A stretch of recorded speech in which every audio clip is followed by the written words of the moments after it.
anionyeshaje kwa sababu ya hali tulionayo sasa. Kwa hiyo kilichosababisha washindwe kutambua ilitokana na jinsi walivyoshindwa kusimama kwa kuongozwa na Roho. Bwana Yesu asifiwe sana. Bwana Yesu asifiwe.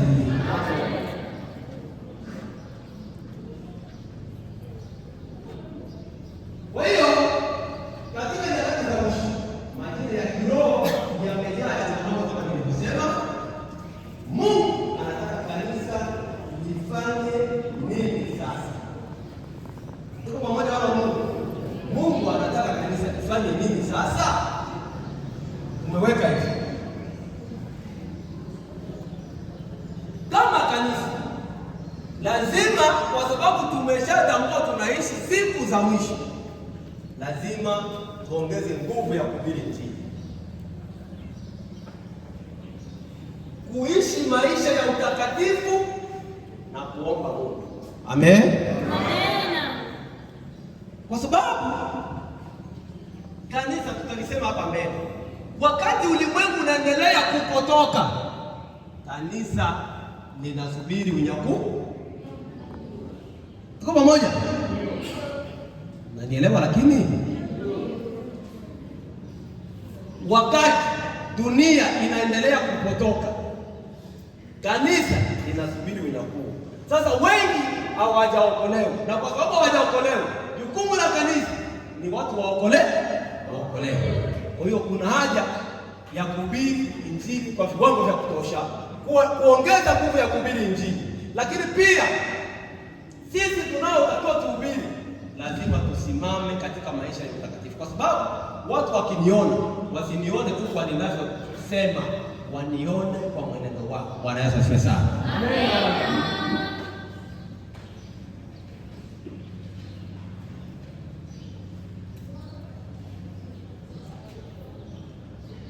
Na unajua kinachotusumbua siku hizi ni nini? Kwa nyakati hizi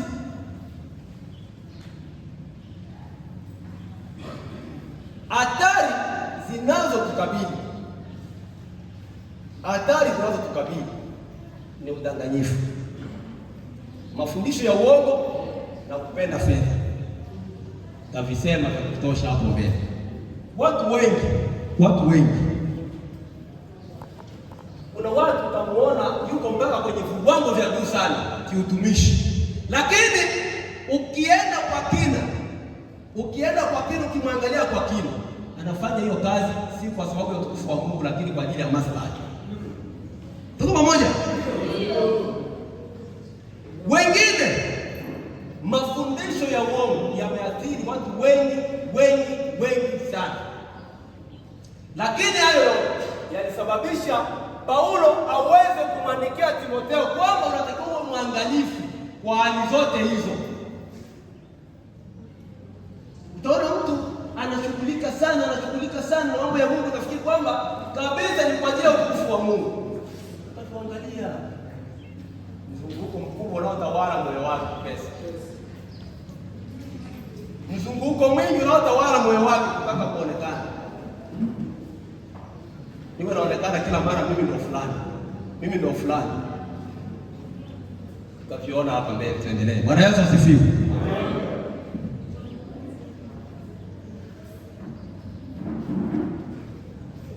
Kwa hiyo hivyo kujua majira ya kiroho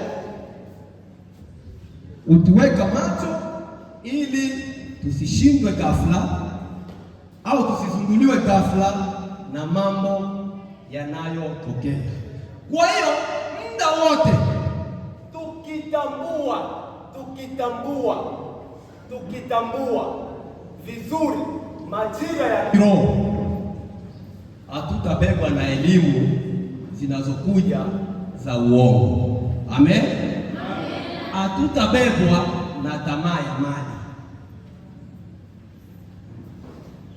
Tukitambua majira ya kiroho, hivyo vyote vitu havitatukumba. Hello. Hiyo ilikuwa pointi ya kwanza, kujua majira ya kiroho. Lakini jambo la pili, kutambua hali ya dunia. Kutambua hali ya dunia.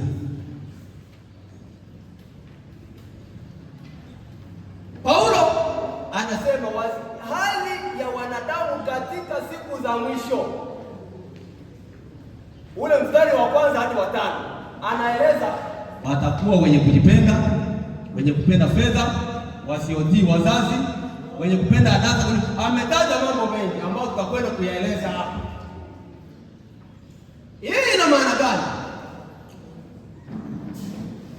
Watu kupenda nafsi zao, watu kupenda nafsi zao. Na tukisema mtu kujipenda, ina maana anapenda nafsi yake, ambayo Yesu yeye alisema tofauti. Paulo anasema usiangalie mambo yako, angalia mambo ya wengine. Usitangulize wewe, usitangulize mambo yako, hata kutanguliza ya wengine. Ndio tofauti ya mtu anayeitwa Mkristo au mtu wa kanisa na mtu wa dunia. Lazima jambo la pili, maana ya kufahamu nyakati, ni kutambua hali ya dunia.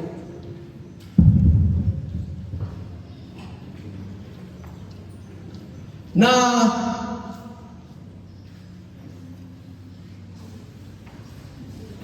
tukiangalia hali ya dunia siku ya leo, utasoma majira 99.9 yametimia.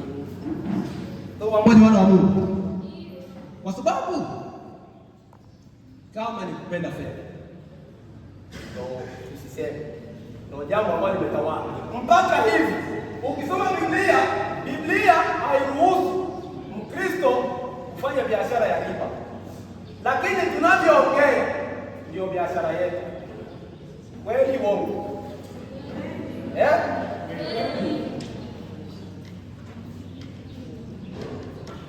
Na hili linatokana na nini? Watu wakishaanza kwenda kwenye hali ya kuasi, watu wao wanageuza uovu kuwa wema. Tuko pamoja? Siku tunayoishi, tukipata nafasi tutaliandaa hilo somo, kanisa la Laodikia, kanisa la vuguvugu, watu ambao si baridi wala moto. Hali ikishaanza kuharibika hivi, tumehalalisha mpaka makanisani kuweka riba kuwa ni biashara halali kwa Mkristo kufanya. Tuko pamoja? Lakini maandiko hayajasema hivi, na hizo ni hali ambazo lazima uzijue na ujue jinsi gani unaweza ukaepukana na hizo hali. Watu wengi tunaishi, ukiniona kwa macho utafikiri mimi ni mcha Mungu sana, lakini mtu wangu wa ndani yuko tofauti. Wengine wamekaa mpaka kwenye viti vya juu, lakini ukimwangalia vizuri amejaa mailizi. Wengine mpaka na uchawi, lakini wengine ni walevi kupindukia. Sasa anajidanganya kutumia ulevi, sisi ni wa fulani, hatutakiwi kuonekana. Tuko pamoja wana wa Mungu? Ndio. Lazima uelewe haya mambo kwamba ni mambo ambayo hayaendani na kweli ya Mungu, lakini ni vitu ambavyo vitatokea. Paulo amevitabiri kwamba vitatokea siku za mwisho, na kwa sababu tumesema ndio wakati tunaishi, lazima mimi nielewe naishi wakati gani. Kwa hiyo sitasumbuliwa na yale yanayotokea, kwa sababu ninauelewa kadiri Roho Mtakatifu anavyoniongoza, inanipa nafasi ya kuelewa kwamba ndio wakati. Amen.